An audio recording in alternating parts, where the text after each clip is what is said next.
指當老豆係人肉嘅提款機，鼎爺親口揭露，多年嚟俾你兩公婆當係人肉提款機，揸乾咗成7位數嘅身家，本來應該安享晚年。鼎爺而家一把年紀，仲要喺廚房對住個鑊，或者辛苦咁樣出街拍節目揾飲食錢。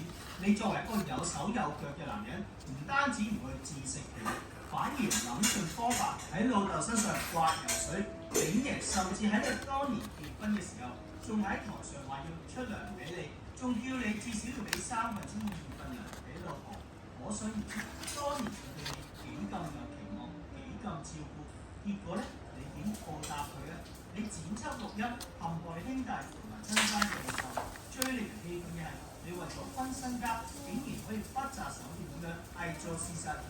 你公開嘅所謂錄音，係經過檢視，目的就係要指控你細佬李永雄夫婦對鼎爺態度差，觸發佢哋指控鼎爺呢啲行為，簡直係家門不幸。如果唔係鼎爺同細佬李永雄公開講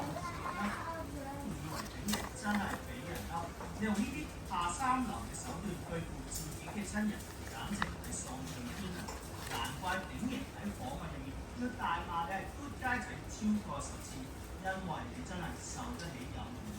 再者，你喺老豆傷口上撒鹽，毫無人性。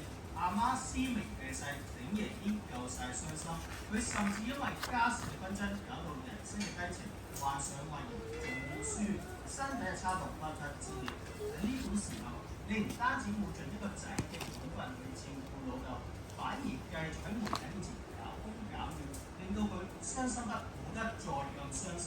你咁樣做，我都點自己老豆其實哇！你未出嚟，你都洗手先啦。更加能夠康復。鼎爺今次選擇公開宣布同李永康脫離父子關係，絕對係一個自己決定。雖然鼎爺要保持身體健康，遠離負能量。鼎爺已經年過80，本應係享清福嘅時候，但係俾呢個大仔搞到要入醫院輸血。如果佢繼續優柔寡斷，唔忍痛博愛嘅話，遲早會俾個攞債嘅李永康攞咗條命。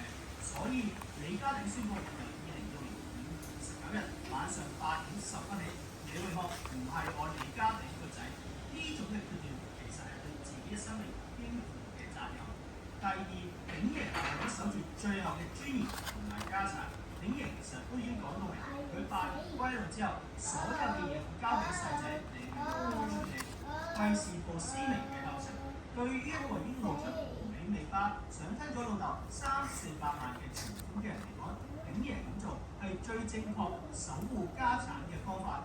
既然個仔